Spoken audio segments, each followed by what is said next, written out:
આપણી સાથે ઉપસ્થિત છે અહીંના જુનાગઢના ધારાસભ્ય એટલે કે સંજયભાઈ કોરડિયા. એનો ટૂંકમાં પરિચય આપશે. સંજય કોરડિયા, ધારાસભ્ય જુનાગઢ અને ભારતીય જનતા પાર્ટીનો એક નાનો કાર્યકર.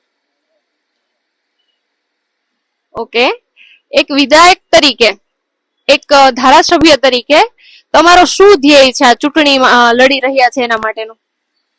જનરલી આ જુનાગઢ મ્યુનિસિપલ કોર્પોરેશનની સામાન્ય ચૂંટણી છે અને ચૂંટણી એ ભારતીય જનતા પાર્ટીના કાર્યકરો લડી રહ્યા છે અને લડાવી પણ રહ્યા છે. કોર્પોરેશન એ એક એવી પાંખ છે કે લોકોના સામાન્ય પ્રશ્નો એનું નિરાકરણ થાય, એમાં એ ખૂબ શહેરનો વિકાસ કરી શકે. એટલે કે 15 વોર્ડ છે, 60 કોર્પોરેટરો ચૂંટણી લડે છે. ધારાસભ્ય તરીકે તમામ કાર્યકરોને ચૂંટણી લડાવી, એમને જીતાડવા અને જુનાગઢની અંદર સુશાસન આવે એમના માટેની એક જવાબદારી હોય છે ને, એ જવાબદારી પૂર્વક અમે ચૂંટણી લડી રહ્યા છીએ. અને ભાજપ જો જીતી જાય તો કયા પ્રકારના વિકાસના કાર્ય થશે? એક નગર એટલે શહેર એટલે નગર કહેવાય, એટલે નગર એટલે નળ, ગટર અને રસ્તા. આ એક પ્રાથમિક સુવિધાઓ હોય છે.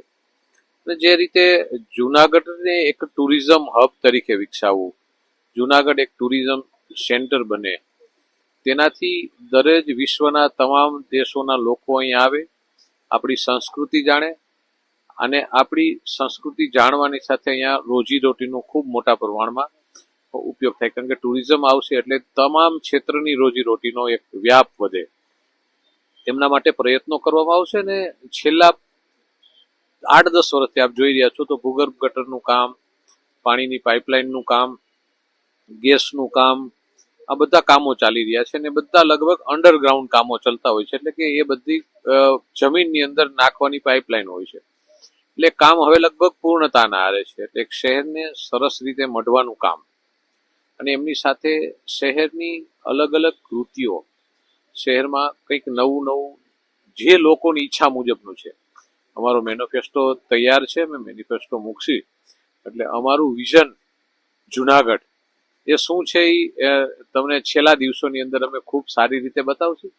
પણ લોકોને એવું લાગે કે અમે ક્યાંક વિશ્વમાં બીજા દેશની અંદર ફરવા ગયા હોય ત્યારે ઘણી વખત આપણે એવું થતું હોય છે કે આવું સુંદર મારું શહેર હોય તો, એવી જે લાગણી હોય છે ને, એ શહેર આપણે જુનાગઢ બનાવવા ઈચ્છીએ છીએ. લોકોએ મતદાન તો કરવું જોઈએ, પણ કેવા પક્ષને કરવું જોઈએ એ વિશે તમારું શું કહેવું છે? એક લોકશાહીને જીવિત રાખવા માટે મતદાન કરવું એ ફરજિયાત છે અને કરવું જ જોઈએ. કારણ કે તમે ચૂંટેલો વ્યક્તિ આ દેશનો પ્રધાનમંત્રી પણ બને છે, તમે ચૂંટેલો વ્યક્તિ આ રાજ્યનો મુખ્યમંત્રી પણ બને છે, તમે ચૂંટેલો વ્યક્તિ આ શહેરનો મેયર પણ બને છે. ઘણી વખત આપણે એવું કહેતા હોઈએ છીએ કે ભાઈ કેને આપવો મહત્વ નથી, કોણ આ શહેરને સાચવી શકશે, કોણ પાર્ટી છે. એટલે લોકોએ દરેક વ્યક્તિ, ઘણી વખત આપણે બધાને ખ્યાલ છે કે કેવી પાર્ટીને મત આપવો જોઈએ, કેવા લોકોને મત આપવો જોઈએ. પાર્ટી એવી પસંદગી કરવી જોઈએ કે કઈ પાર્ટીની અંદર કોનું નેતૃત્વ છે, પાર્ટીની વિચારધારા શું છે, પાર્ટીની લોકો જે જોડાયા છે, પાર્ટી લોકો એ કેવી વિચારધારાના છે. આ બધી વસ્તુ સૌથી મહત્વની હોય છે ચૂંટણીની અંદર.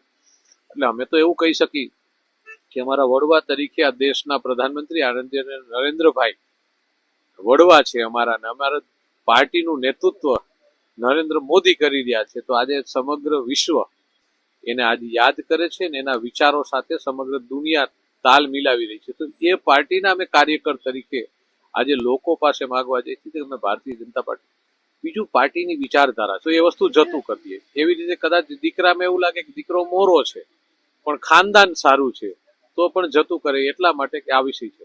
તો એ જ આ રાજકીય બાબત છે. કદાચ બધા ઉમેદવારો કે બધાની ક્ષમતા એક સરખી ન હોય, પણ એ વિચારધારા, એ કુટુંબ, એ પરિવાર એ સૌથી મહત્વનો છે. એટલે અમે ભારતીય જનતા પાર્ટીનો પરિવાર છે. લોકોએ મત આપવા ટાઈમે આ જોવું જોઈએ. અમારા 390, 450 લોકોએ ટિકિટ માંગી હતી, 60 ને મળશે. 390 લોકો કામ કરી રહ્યા છે. જયારે આપણે હમણાં જોયું 7-8 દિવસ પહેલા કોંગ્રેસના કાર્યાલયની અંદર જે રીતે ટિકિટની વહેંચણી થતી હતી, ગાળાગાળી થાય, મારામારી થાય, મહિલાઓ કાર્યકર ઉભા હોય ત્યારે અભદ્ર ભાષાનું વર્તન એ પાર્ટી કરતી હોય, તો હજી ચૂંટણી પહેલાનો એનો માહોલ છે. તો ચૂંટણી આવે અને જીતે તો આ લોકો શું કરે છે એ લોકોએ સમજવાનો વિષય છે. એટલે આવી વિચારધારા પાર્ટીના આ વિચારધારા, બે વિચારધારાની પાર્ટી લડી રહી છે. એટલે એ મહત્વનું છે કે કોણ કેવું છે. એટલે એ જોઈ અને લોકોએ મત આપવા જોઈએ અને કેની સાથે રહેવું એ પણ મહત્વ. લોકોનો સવાલ એવો છે કે અત્યારે જે ટ્રાફિકની સમસ્યા અને રસ્તાની સમસ્યા છે, આપની પાર્ટી આવી જાય તો એ સમસ્યામાં કઈ ઉકેલ આવશે? 100% મેં તમને કીધું કે આ ત્રણ વ્યવસ્થા છે, કટાણે રસ્તાનો પ્રશ્ન હોય છે. ત્રણેય એક પછી એક કામ થતા હોય છે. લોકોને એવું થાય છે કે ભાઈ ભૂગર્ભ ગટર ખોદે તો એમની સાથે પાણી નાખી દે, એમની સાથે ગેસ નાખી દે, પણ ત્રણેય એજન્સીઓ અલગ હોય છે, ત્રણેયની ડેપ્થ અલગ હોય છે, ત્રણેયની કામ કરવાની પદ્ધતિ અલગ હોય છે, ત્રણેયની પોલિસી અલગ હોય છે અને ત્રણેયની ગ્રાન્ટ અલગ અલગ ડિપાર્ટમેન્ટમાંથી અલગ અલગ સમય આવતી હોય છે. સરકાર એક સાથે નથી આપી શકતી ગ્રાન્ટ, બધા અલગ અલગ એની અમુક મર્યાદા હોય છે, ત્યારે એ થતું હોય છે. તો એ મહત્વતા સૌથી મહત્વની છે. એટલે આ ત્રણેય લગભગ કામ પૂરું થવાનું છે. એટલે હવે રોડો બનશે અને એમની સાથે શહેરને આપણે સુંદર બનાવવાની વાતને અને ટ્રાફિકનો પ્રશ્ન છે એટલા માટે છે કે ટ્રાફિકના પ્રશ્નો સોલ્યુશન માટે રોડની એક વ્યવસ્થા થઈ જાય અને ટ્રાફિક વ્યવસ્થિત રીતે એક ઝીબ્રા ક્રોસિંગથી લઈને બધા જે ડ્રેસિંગ છે, એક ફર્નિચર કહેવાય રોડ ઉપર, ફર્નિચર થઈ જાય પછી આપણે એને વ્યવસ્થિત ટ્રાફિક થઈ શકે. 100% કોમન સેન્સ હોય તો જ ટ્રાફિકનું સોલ્યુશન આવે છે. એક હાથે તાલી વાગતી નથી. તંત્રની 100% જવાબદારી છે, પણ એની સામે લોકોની પણ જવાબદારી છે કે એ સારી રીતે એક સપોર્ટ આપે. આપણે ગમે ત્યાં વાહન પાર્ક ન કરી, ગમે રીતે ચલાવીને નિયમોમાં રહીએ તો આ થશે. કાયદાનું કામ કરે, કડકાઈથી વર્તે, એના બદલે લોકો સભાનતાથી આની અંદર જોડાશે તો એ વધારે સારી રીતે રિઝલ્ટ મળશે. આપની પાર્ટી જીતી અને લોકો સાથે કઈ રીતે સંપર્કમાં જોડાઈ શકે જેથી કરીને એનો ઉકેલ આવી શકે સમસ્યાનો? જનરલી એક પ્રજાના પ્રતિનિધિ તરીકે લોકોએ જ્યારે જવાબદારી આપી હોય ત્યારે હંમેશને માટે લોકોની વચ્ચે રહેવું જોઈએ. કોઈ પણ કામ 100% કોઈના વ્યક્તિથી થવાના નથી. કોઈ વ્યક્તિ પરિપૂર્ણ હોતો પણ નથી, પણ પ્રયત્નો 100%ના હોવા જોઈએ. એ ભાવથી જ્યારે એક ધારાસભ્ય તરીકે મને આ વિસ્તારના લોકોએ જનપ્રતિનિધિ તરીકે મને સેવા કરવાનો મોકો આપ્યો, ત્યારથી મારી એક પદ્ધતિ છે કે શુક્રવારે લોકોને મળવાનો સમય ફિક્સ જ હોય છે. કે આગળ પાછળ હોય તો એ સમયમાં ફેરફાર થાય, પણ વીકલી એક વખત તો મળવું.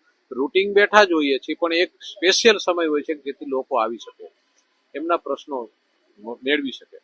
અને એ પછી એનાથી પણ એક વધારે સારી રીતે મેં સિસ્ટમ ચાલુ કરી છે કે કોઈ પણ વિધાનસભા વિસ્તારના લોકોનો કોઈ પણ પ્રશ્ન હોય તો એક ફોટોગ્રાફ અને એડ્રેસ એટલું મોકલવું, એટલે એમનું 24 કલાકની અંદર એ પ્રશ્નોનો નિકાલ થઈ જાય છે. લોકો મને ગોતવા આવે, મારી પાસે ફરિયાદ કરે અને પછી એનો પ્રશ્ન થાય, એના બદલે એક જ ફોટો. કારણ કે હું 2 ફોટા નથી જોતો લોકોને, એટલા માટે કહું છું કે કારણ કે એટલા ફોટા આવે નહીં, પ્રશ્ન એક જ ફોટામાં આવી શકે છે. એટલે જે પ્રશ્ન હોય એને મૂકી દે અને એમની સાથે એનું એડ્રેસ મોકલી દે તો સોલ્યુશન નીકળે. એટલે જનપ્રતિનિધિ જે પણ હોય એને લોકોની સાથે રહેવું જોઈએ, લોકોની વચ્ચે રહેવું જોઈએ. કારણ કે પ્રજાએ ચૂંટેલા પ્રતિનિધિ છે, પ્રજાનો ભરોસો છે આપણે, અને એ ભરોસો આપણે તોડવો ન જોઈએ. એટલા માટે લોકોની સાથે સંપર્કમાં રહી અને એમના પ્રાથમિક પ્રશ્નો સોલ્વ કરવા એ આપણી જવાબદારી છે. ને એ રીતે દરેક કોર્પોરેટર એક પદ્ધતિથી ઓફિસ ખોલે, સમયાંતરે મળે, લોકોની વચ્ચે જાય, લોકોના પ્રશ્નો સાંભળવા એ આપણી ફરજ છે.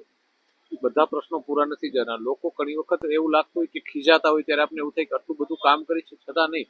હું એવું કહું છું કે જે લોકો આપણે ઉપર ખીજાય છે, આપણે કીએ છે ને, એ લોકો આપણે પ્રેમ કરતા હશે, એ લોકો આપણે ચાહતા હશે, એ લોકોને આપણી ઉપર ભરોસો હશે, એટલે લોકો કહેતા હોય છે. બાકી તો લોકો પૂછવા પણ નથી આવતા તમે શું કરો છો. એટલે આ પદ્ધતિથી કામ કરવાની એક પદ્ધતિ છે.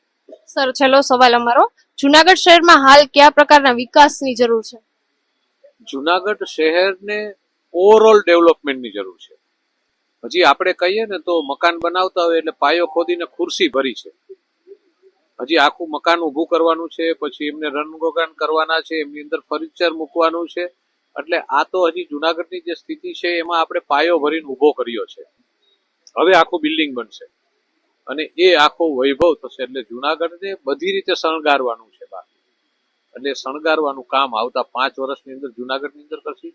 પછી યુવાનોની માટેની કોઈ પણ વાત હોય, જે પણ ક્ષેત્રની અંદર જવાનું હશે, એ અમારું વિઝન તમને છેલ્લા દિવસોની અંદર અમે 100% આપીશું, જેથી એક લોકો સુધી ભારતીય જનતા પાર્ટીના આવનાર 5 વર્ષ જુનાગઢને કેવું બનાવવા ઈચ્છે છે અને જુનાગઢના લોકોએ જુનાગઢ કેવું જોવે છે એમના માટેનું વિચાર છે. અમારો આભાર સર, અને તમારા વિચાર બહુ લોકો સુધી પહોંચે